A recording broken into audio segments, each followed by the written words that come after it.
Well, dance gives you the opportunity to express yourself on a greater level than you can as an everyday person. You know, like if you take, let's say I had a book of Cinderella and I loved the costumes and the story and everything. Well, you get to live the stories like that out. You get to express, you know, many different things. You kill yourself, you joyful, you're sad, you're like so many different emotions, and you're able to express them with, you know, the silence of your movements.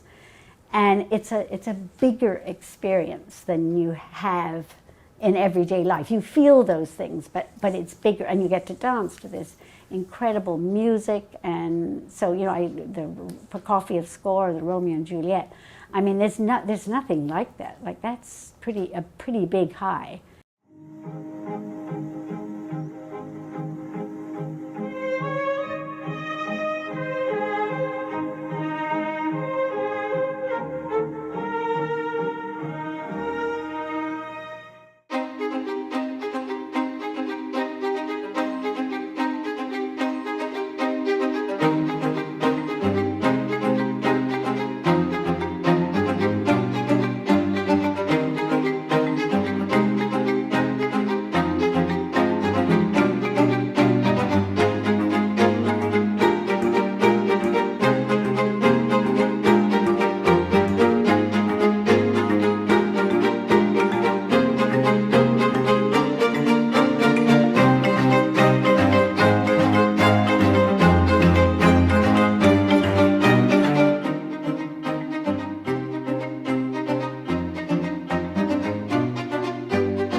My family came over from England, and we were living at Eglinton Young and Albertus Avenue. And the girl across the street was a very talented dancer, and my mother said, well, at some point I'd like Nadia to take dance, because for grace and, you know, exercise. And they said, oh, you have to make her study with Betty Oliphant, because she's one of the world's greatest teachers. So that's what I started at 7, and I lived at Keele and Lawrence when Keele was a dirt road, so I had to get out of school early sometimes to get to my ballet school in time. So I started out once a week with Betty Oliphant, and then twice a week. And then the National Ballet School opened in 1959, at which time my mother had just completed a degree at U of T and was asked to be the French teacher, and then became the academic principal and my French teacher when I went to the school from grade 9 to grade 12. So she was very good with all the students there. They would come to her, Madame Potts, and she would shut her office door and talk to them and build up their confidence again. I liked her because she was logical. So I always felt she always gave you the reason why you should do things the way she did. And then she pushed us. And she also trained us so well, so we had fewer injuries, because we were really, you know, trained almost on the male side of control of plie and things like that. But it's interesting because the people who knew her from her studio had a much closer relationship with her and a different relationship than those that didn't, who found her more scary. We kind of used to have fun, like in her studio, we'd let the cat in and out of the door of her living room where her studio was, and we laughed a lot. We had, you know, it was good. So we always had that special relationship with her. But she was tough. And, you know, for me, I was sort of a sensitive child, I'd say, and someone who found the stresses of the profession hard. She was very good at preparing us, and you know, she really prepared you well, because she was very demanding. And what she said about her teaching is why a lot of people didn't like her, is that she made you demand of yourself and face your own weaknesses. Rather than her putting them on you, you had to face yourself. which was an interesting thing. So you had to decide, what was I going to do? Which way did I think was right? So, you know, I really enjoyed working with her. And then I published that book of her 5 classes and worked with her on those personally, which was amazing. That was great fun. So I joined the National Ballet at age 18. And I was in the talented group, but I always felt that I was near the bottom of the talented group. I wasn't someone, I never dreamt I'd be a ballerina. That didn't occur to me. But I remember Betty Oliphant wrote me a report at age 16 and said, I think Nadia can become a soloist. So then my mother said, okay, you can pursue that career then. But when I joined the company, the first thing I did was a solo from Bayadere, one that everyone else was falling over and I was the only one who could do it without, it was a lot of control. So I did this solo, and we did a tour of Belleville, Brampton, North Bay, all these tiny little places. And they saw me dance and they went, oh my God, we never knew she could dance like that. And then they started throwing everything at me. So then at 19, they decided I should do Cinderella, the lead in Cinderella, but I'd never done a principal role. So they said, okay, let's put you into Nutcracker. So I did the Sugar Plum Fairy and Snow Queen in 2 weeks while I was performing other roles in Nutcracker. And I did that in Vancouver. And I remember Celia Franca gave me this unbelievable rehearsal before, and she was always exaggerating, you know, darling, you must, you know, own the stage. And so I thought, well, this is good. And at the end of that performance, I heard her say, I think we have a ballerina on our hands. And I was 19, and I was promoted to principal dancer at 21. I mean, we were very lucky, and of course we toured a lot. And then our biggest year was the 72-73 season, where Rudolf Nureyev came. He was looking to do his Sleeping Beauty, and he wanted a company to accompany him on a big tour, and none of the American companies were available. So someone said, well, how about the National Ballet Canada? And he said, fine.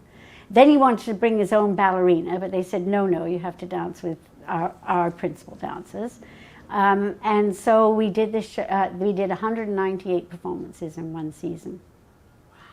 And the tour ended with 16 performances in 2 weeks at the Met, 8 a week.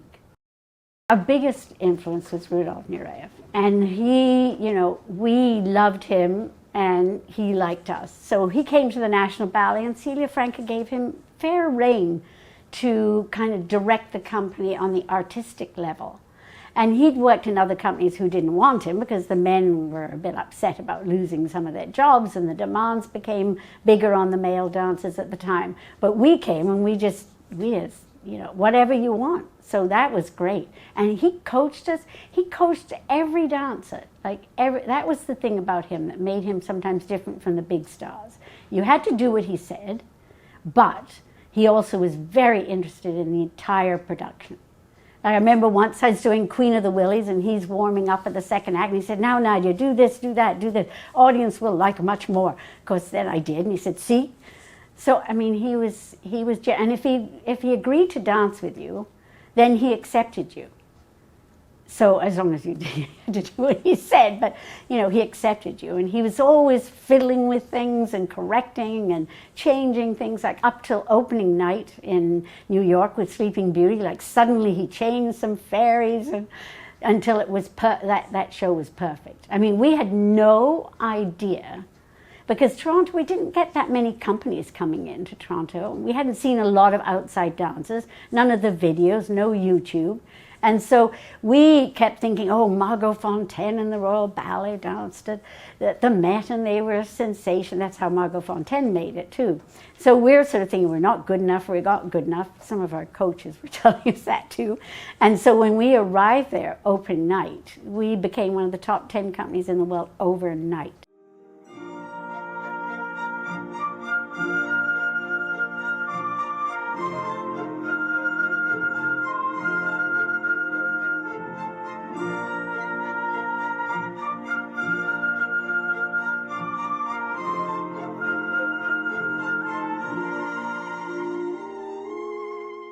One of my most memorable performances, I was doing my first Giselle, which I did at the Met, luckily, he gave me a 20-minute rehearsal instead of a 15-minute rehearsal. And I had never really done a complete run through the ballet. I'd never done it in the set. But it was probably the best performance of my life. I mean, I kind of stood outside myself going, wow, now I know what it's like to be one of those dancers. And he was so generous. Like my grandparents went back, because they were Russian, went back to his dressing room and they were talking to him in Russian and you're wonderful. And he said, but what about your granddaughter? And in the theater, the day before, at the State Theater, Mariana Tchaikovsky had also done her first Giselle. So there was a review and they compared me to Ulanova, who was, one of the most famous Russian Giselles. So that was a performance I'll never forget. And he was so generous. The higher you go, the lonelier you get, because people want your job, right? So it's tough. I mean, you do have some support, but not a lot, because a lot of the younger dancers would like you to probably retire so they can take over, to be honest. And we were saying, Vanessa and I were talking about what were the hardest things to do. One of the hardest things to do as a dancer is, we had two studios, one on the second floor and one on the basement. So the principal dancers would be rehearsing on the basement. Let's say you're doing Swan Lake. So you're doing it all, everything, you're learning it all, you're doing your run-throughs down there, and then comes the company run-through. So you're up in the big studio, everyone's there, Celia Franco, who's terribly scary, and other people, all lined up. All the dancers are sitting there on the floor looking at you, and you have to do that run-through. That is stressful, especially if it doesn't go well. That was one of the most stressful things. I mean, at least on the stage, you don't have there's a black hole, that there are people there, but that's hard to get through. The great thing about a dancer is that often people don't have that opportunity. You're in a class with anyone who happens to be a guest. So, I mean, I danced with Brezhnev, danced with Nureyev, I danced with Anthony Dowell, who was the English dancer. I danced with Peter Martins, who was phenomenal. I danced with Fernando Bojones. I danced with Peter Schofas. And, they would come into class, and Eric Brun, I actually danced with him. There's another story on that one. I danced with him at age 19 because I was supposed to understudy Effie, the second-year role in La Sylphide. And Veronica was supposed to do it with him, but she got appendicitis. So I had like 3 days to learn this. And I danced with Eric Brun. I was just like, I couldn't believe my eyes that I had that chance to dance with him. But they would come into class, and of course, all eyes on them. I always remember Eric Brun would come in, and he did the most phenomenal retire. He had the most phenomenal sense of life. And we're all like, okay. So anyway, Lynn Seymour would come. There was Anna Larkinson. And so everyone would just you're in class with these people, and you can steal, you copy, you learn. Like, we learned so much from watching these dancers and working with them.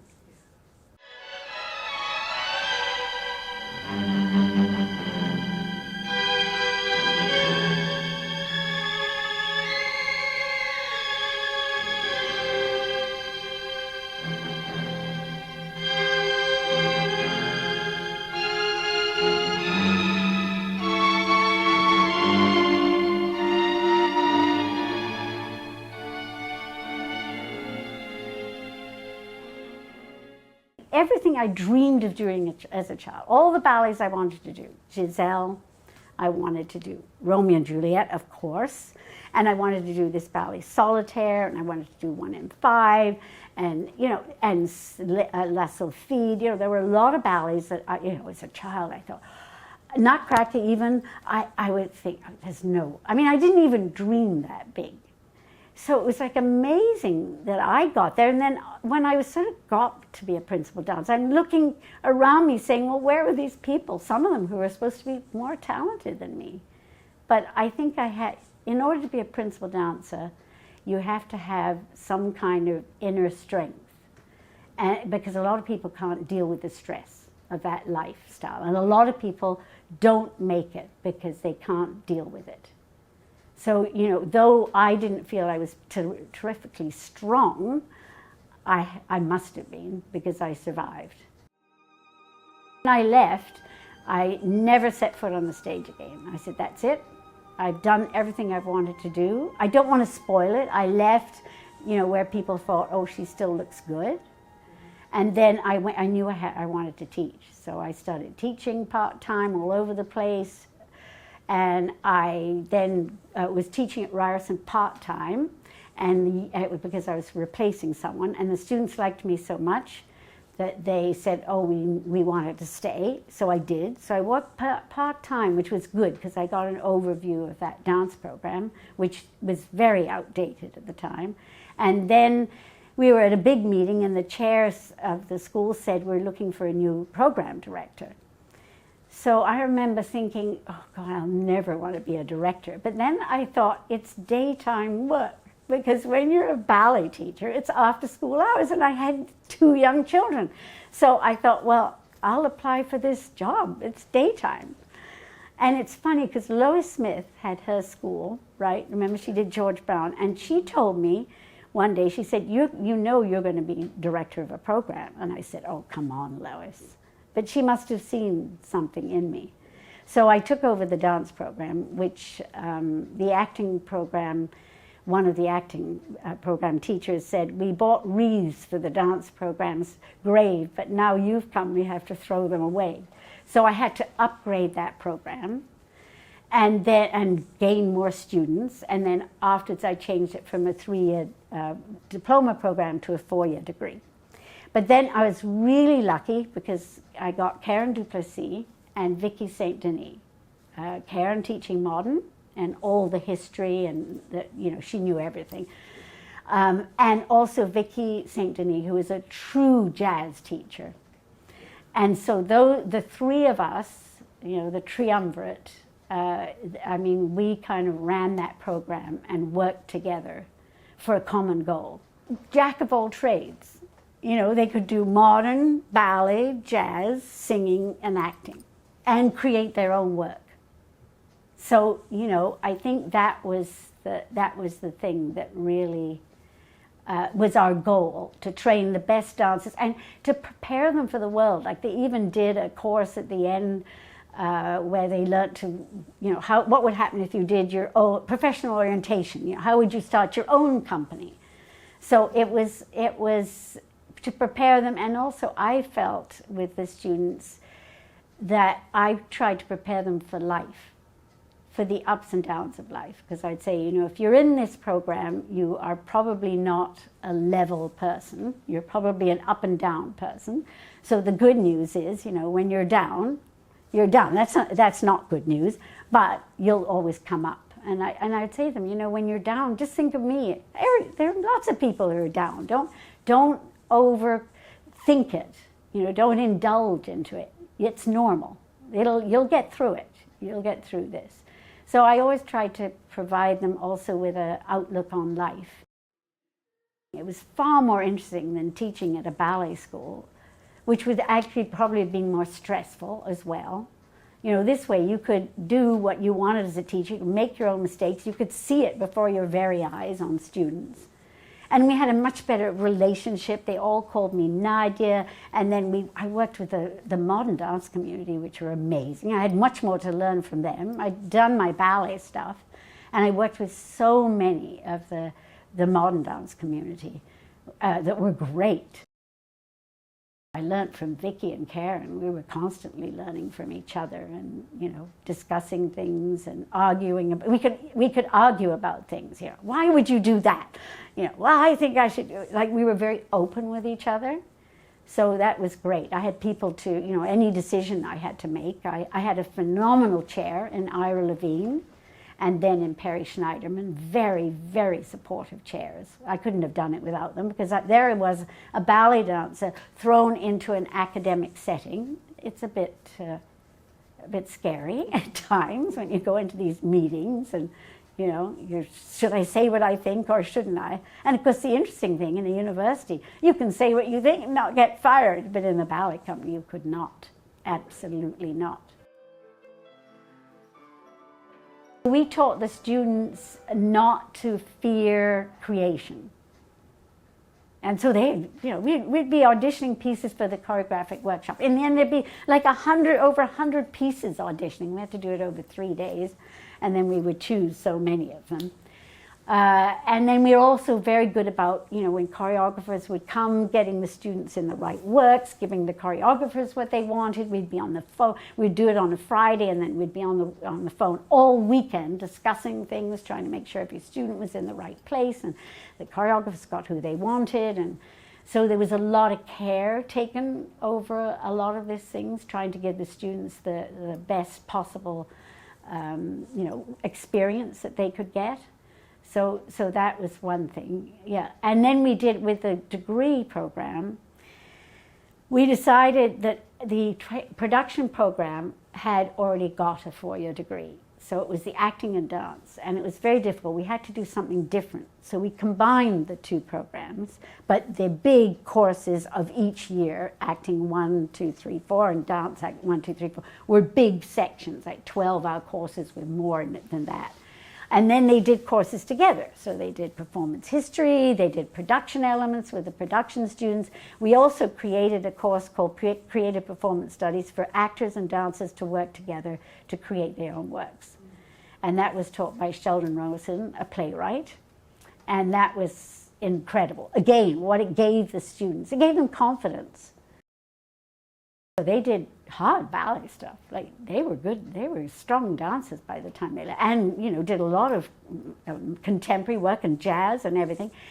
And I think just to prepare them for whatever they might come up against as a performer. And as, being able to dance with whatever opportunities came to them. Also to be able to teach and to be better teachers than their teachers, which was a very important thing, because a lot of them went back to their studios, opened their own schools, had smaller companies attached to their schools.